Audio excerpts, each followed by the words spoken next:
shoes and out the door. 5, I'm alive. 6, 7, 8, feeling great.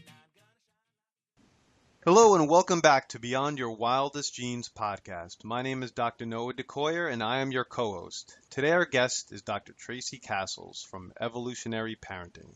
Tracy is the founder and primary writer for Evolutionary Parenting. She obtained her BA in Cognitive Science from the University of California, Berkeley, and a master's in Clinical Psychology from the University of British Columbia.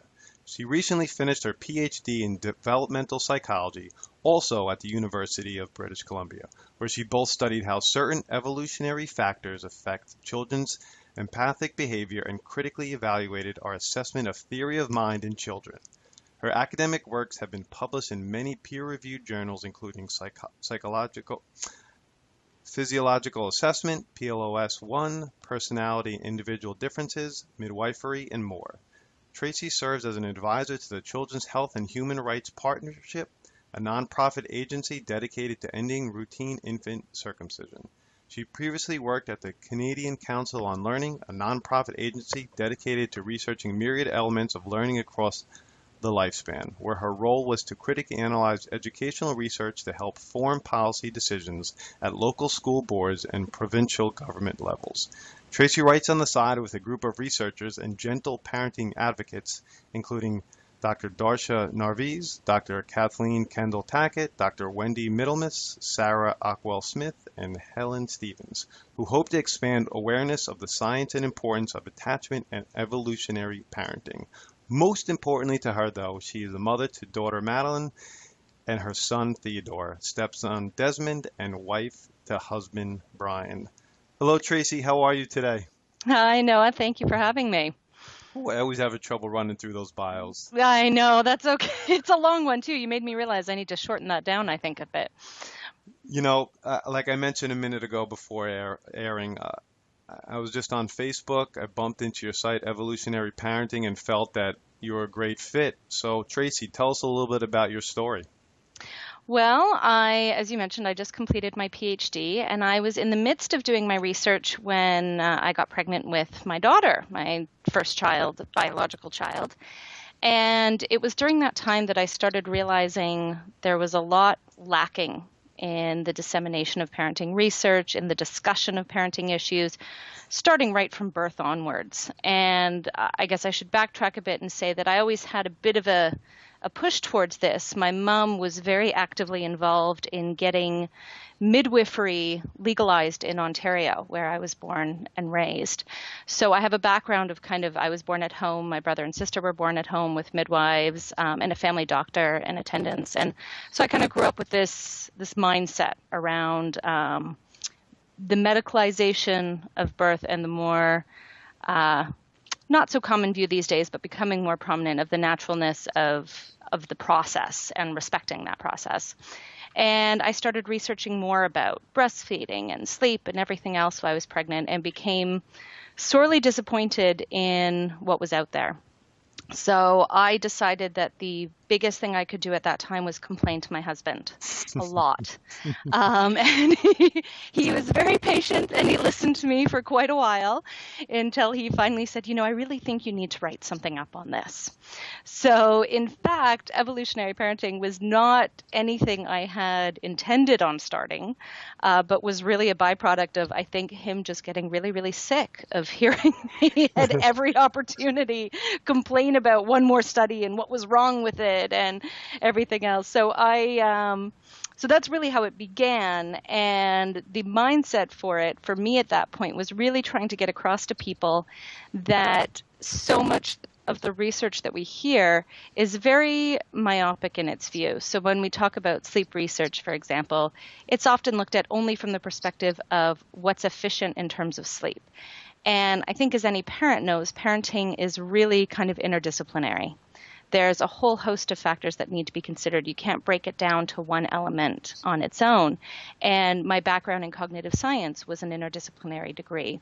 And I have a minor in psychometrics that I did during my graduate work. So I've always kind of looked at things from this perspective that we have to see it from various disciplines. And I wanted to bring that to the parenting discussion that's happening nowadays. So Yeah, that was, and then Evolutionary Parenting was born, and I thought no one would read it, and it would be me just ranting, and I was pleasantly surprised.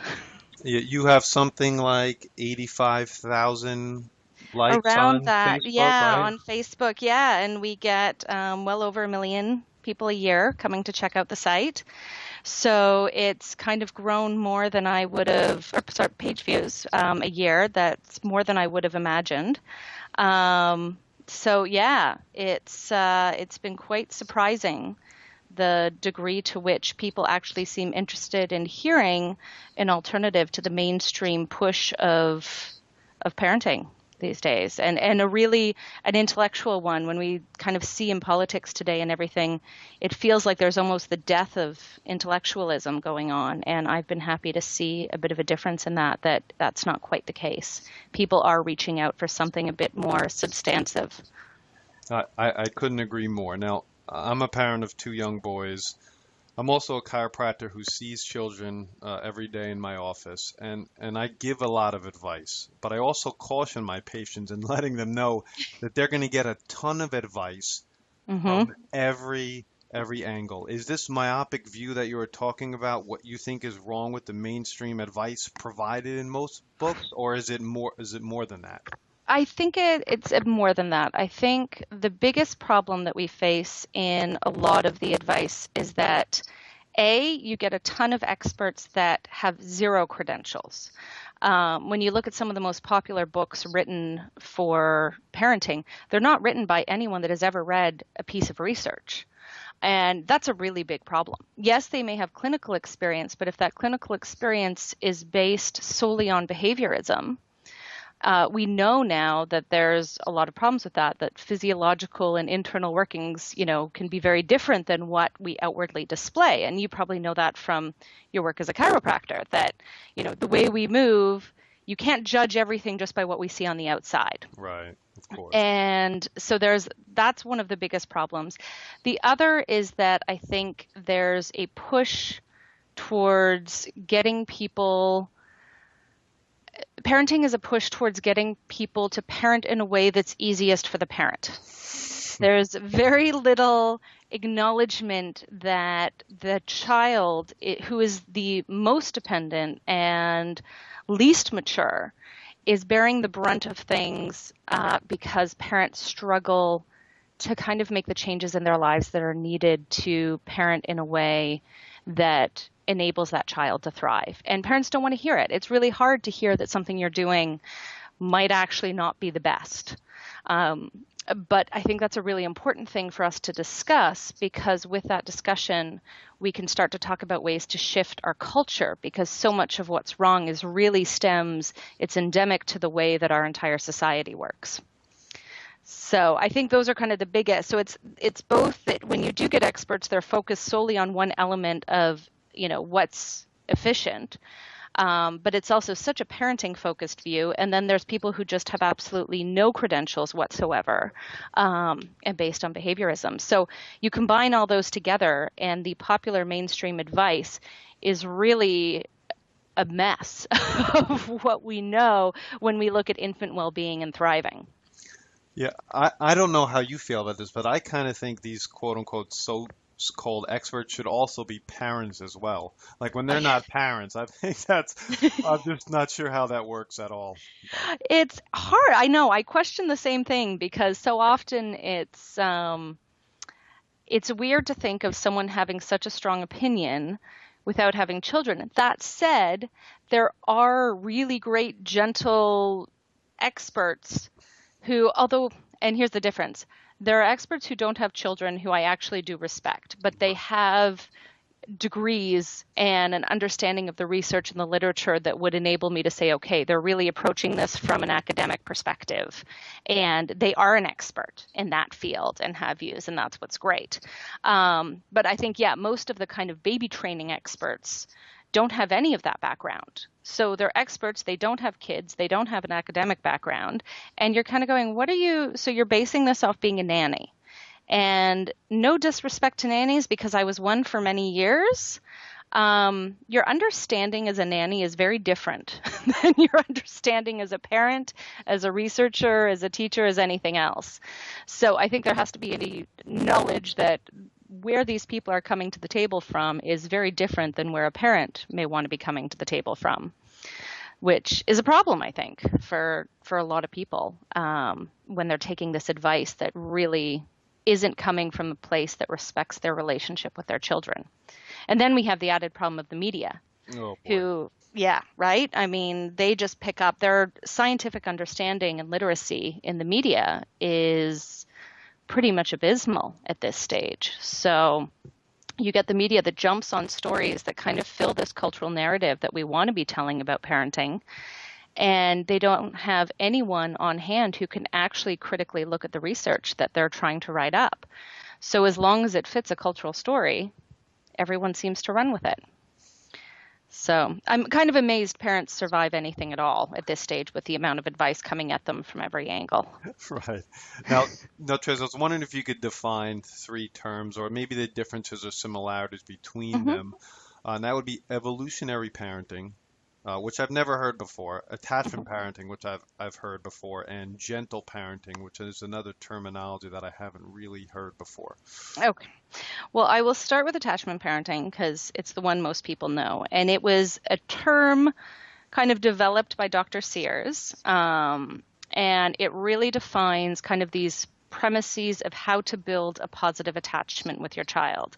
So it focuses on a lot of behaviors like breastfeeding, bonding, baby wearing, bed sharing or co-sleeping. He has the 7 Bs, and they all focus on these behaviors that stem from research we know on how to build positive attachments and are supposed to facilitate this secure attachment between the child and their caregiver. Now, evolutionary parenting was actually a term I started saying to my husband. So it's really kind of my own take on it. And as much as the behaviors are very similar to attachment parenting, it's really the premise for it that changes.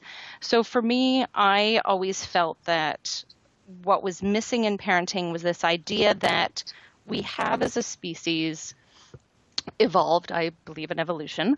But for people that don't, whether it's you are biologically made a certain way, we've evolved a certain way. But regardless, biologically speaking, our children expect certain behaviors to thrive. And many of those behaviors rely upon close proximity to caregivers, breastfeeding when possible, bed sharing, all these things. So the behaviors are very similar to what we would see in attachment parenting. The premise here, though, is that because we've evolved that way, we have to be very careful when we separate away from that. So there's kind of a human default of what the body and what the mind expects in order to thrive. And really, we need to be taking that as the basis of the beginning of any kind of parenting advice. And when we deviate from that, we're deviating for cultural reasons, not biological reasons. And it can have very real biological effects. So my point and the way I approach the writing is to take this default and then look at the science as to what it says about our deviations from these. And then because it's more scientific, I also want it to be more of an area where people are still making their own choices. People do have to deviate from biology. There is an expectation of this. And in attachment parenting, it's become very rigid in terms of people saying you have to do these 7 things. If you don't, there's a problem. I don't believe that's the case. I believe we have throughout all of human history adapted as needed. You don't want to adapt when you don't have to. And you don't want to deviate if you don't have to. So the idea, though, is to give people the understanding of why we've evolved to have these behaviors. Why do infants, for example, want to be close to their caregivers all the time? Why does your child cry the moment you put them down? And when we can understand the evolutionary reasons behind these behaviors, we can, possibly understand why we don't want to change it. But if we have to, we can look to ways to minimize the impact on the child. And I think this is really important in our culture today, is to understand, to get parents to understand why their child is behaving the way they are, because I think too often we still have this idea of a bad baby. So you hear people talk about, oh, even my son, I'll go out, he's 6 months old, and the amount of time people come in and ask, oh, is he a good baby? And I just want to say, of course he is. He's a baby. Like, I don't know. I haven't met the knife-wielding homicidal baby yet. So I'm not sure what else would qualify as good or bad. I think all babies are good. But we have this mindset that they can do things that are bad. So what I want to get away from is this idea that you either have to do a set group of behaviors, but rather that we have to understand why infants are the way they are. And so if we need to deviate, we can still respect what they need to thrive, and not just survive, but thrive, and try and work towards providing that, or changing the structure of our society to better support families to be there for their infants in that regard.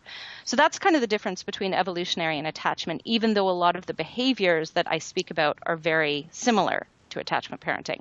Now, gentle parenting gets you into kind of, again, a mix of both of those. And it's more the idea of the approach that gets away from this behaviorism and discipline. Well, discipline's the bad word. I like discipline means to teach, but the punishment aspect of parenting. So when we stop viewing children as being, or babies especially, as being manipulative or trying to do bad things, we move away from punishment. We move towards working with them in a gentle manner that respects the relationship. And I think this is really important, is so often we look at the behavior of a child and wanting to change that without thinking about changing it in a way that maintains the positive relationship between the parent and the child. And that's really important for us as parents to be aware of, that our actions have an effect not only on the immediate behavior of our children, but also their long-term behavior and our relationship with them as well. So when you take all three together, I mean, there's a lot of people kind of cross all three elements.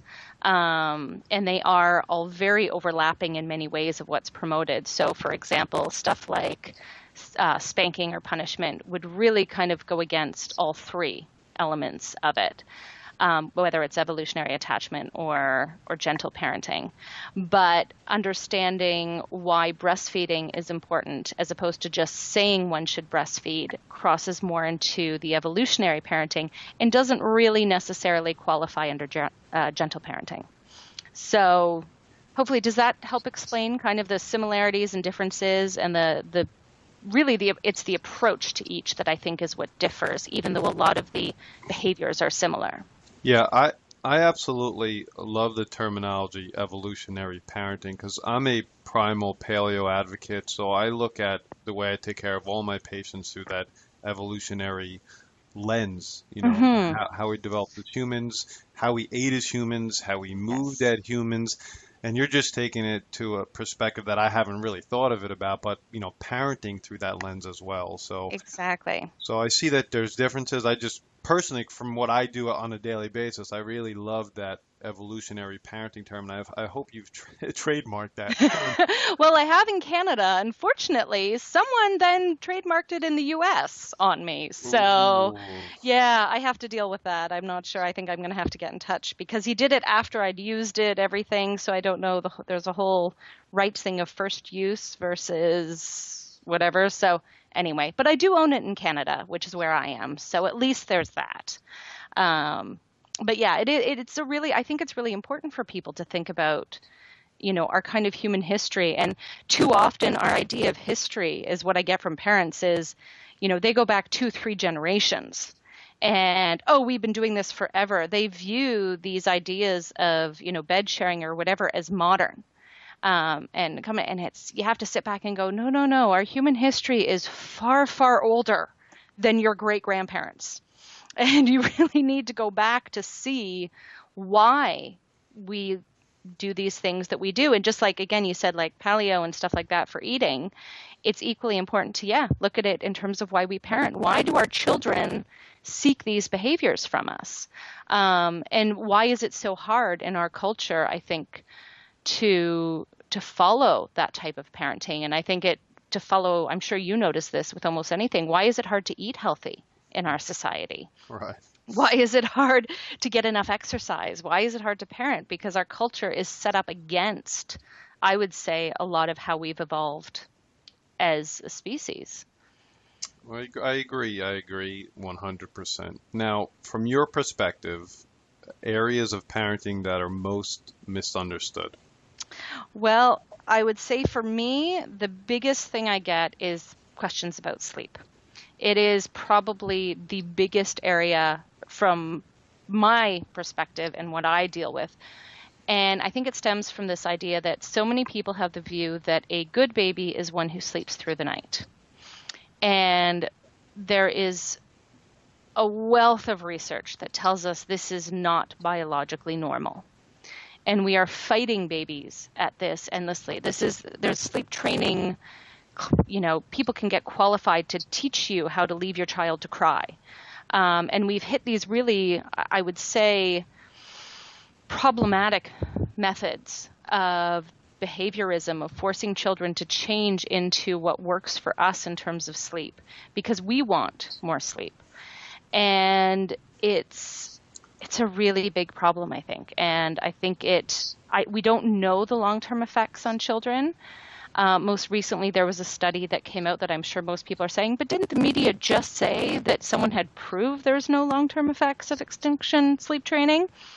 And no, it didn't at all. And yet this is, going back to what we talked about earlier with respect to the media not really having the understanding, is the study showed nothing of the sort. It didn't have the power. The way it was set up, they really couldn't claim anything. And here we are with everyone believing it's safe because of this particular study. So I really struggle with parents' understanding of how children should be sleeping is one of the biggest, how long, what night wakings are. And here's where Dr. James McKenna's work at Notre Dame is so important in understanding the biological bases of infant night wakings. And in his hypothesis that he has a lot of research that, tangentially supports it, but is that many of these night wakings actually are protective for the infant. They can protect against SIDS, and they protect their overall well-being. Infant sleep isn't supposed to be like adult sleep. And then you get away to bed sharing is another, again, sleep area where, especially in the States, it's really condemned. And you talk about coroners saying it should be illegal. Parents should be charged if they bed share. Well, this is how infants have slept for most of human history, is right up with a parent and caregiver. And understanding why that's important for them is completely lost. And it's, instead of talking about how our society and how our sleep arrangements have changed to possibly make that unsafe, we are just condemning it altogether at the risk of maternal mental health and infant mental health, because moms are waking up, especially if they're breastfeeding, and having to traipse around and keep themselves awake as they nurse, possibly falling asleep in more dangerous locations like rocking chairs or sofas. So they aren't getting the sleep they need. And babies are not getting that proximity that they need for development. So we now know that a lot of this passive touch that infants get when they're worn by parents or kept close at night actually helps develop their physiology, their emotion regulation, their physiological regulation. So it's really important for them as well to have that contact, and yet we're taking it away from them. So I think as a global whole, sleep is probably the most misunderstood.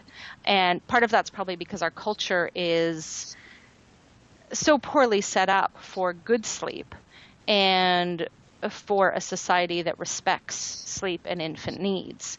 So I think that's probably the biggest. I'd say in addition, discipline, punishment is the second area. How children learn. So discipline is supposed to mean to learn. And instead of that, we have, people punishing their children for every which thing, which stems back to behaviorism. You make a behavior undesirable, they won't do it. But as we now look at moral development, well, no, they may stop doing it in front of you, but they don't understand the why. And that inhibits their moral growth, which we also don't want. And then, of course, learning, education is another big one, where we're finally getting out to understand this push for standardized testing. Earlier teaching is really antithetical to the way that children's brains are developing and the way they take in information.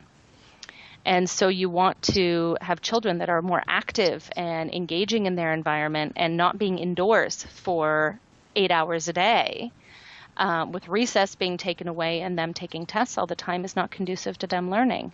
So I think when we factor, all of these things, we almost have every area of parenting is a huge realm of misunderstanding.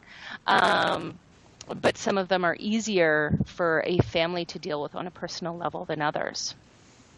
Tracy, touch upon breastfeeding just a little bit, because I know that's a huge That's part another, of it, yes. yeah.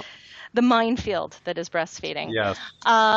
Yes. So there is, that's another great area where I think there's a huge amount of misunderstanding as to its importance to overall health. So I think the biggest thing that you get in the States, especially today, is, or most Western, it's the UK, it's Australia, it's Canada, it's the US, is this belief that really there's no difference between formula and breast milk. And people give they tip their hats off to, no, we know breast is best. But really, when it comes to the way our culture views things, formula use is actually the more normal response. It's why you get people who are disgusted by breastfeeding in public or sick of people talking about it. It's a private thing that should be done separately. And it's because our society has normalized formula. And that's fine. Formula was developed for a very wonderful use. And I even say if a family wants to use it, that's their choice. But we have to look at it from the perspective of the infant, the family, and the society. And right now, we don't have a culture that respects breastfeeding as a whole, which means it's very difficult for families who even want to do it, much less families who may be on the fence or not even understand the importance of it. So we get a lot of articles, a lot of mainstream media hyping up books, opinion pieces, and even a bit of research that shows, potentially no difference between breast milk and formula in long-term outcomes or intelligence or obesity. And here's where I would say one of the biggest factors that's missing in the research is there are actually still a ton of findings that do show some very real, I hate saying benefits, but risks to formula because, again, the evolutionary norm is breast milk. We have evolved as a species to drink our mother's milk. And for that alone means there's going to be things in breast milk that formula cannot replicate. The fact that we don't even know all of the ingredients in breast milk means we cannot replicate them. But we do know one of the things we cannot replicate are the immunological components that are in breast milk that are not in formula. And these lead to some very early but real health differentiations, especially for babies at risk, like preterm or in lower income areas. But even when we look at the research that may be more relevant to, say, a more middle class, highly educated woman, is that the research to date has always looked at what is termed kind of ever breastfed. So we're taking a look at all these people and saying, look, there's no differences in outcomes based on these women who breastfed at all and these ones who didn't. And this is very disingenuous because, again, evolutionarily speaking, we're not supposed to, breastfeed once and that's it. It's supposed to be done in what we call a biological manner, which includes breastfeeding exclusively for anywhere between 4 and 6 months. Historically, it's never been only 6 months. Cultures have introduced solids complementary with breastfeeding starting at 4 months, but usually it's been about 5 to 6. So you have exclusive breastfeeding for this period, as well as then continued breastfeeding for anywhere between, 1 and 7 or 8 years, depending on the child and depending on the culture. And that is biologically normal breastfeeding.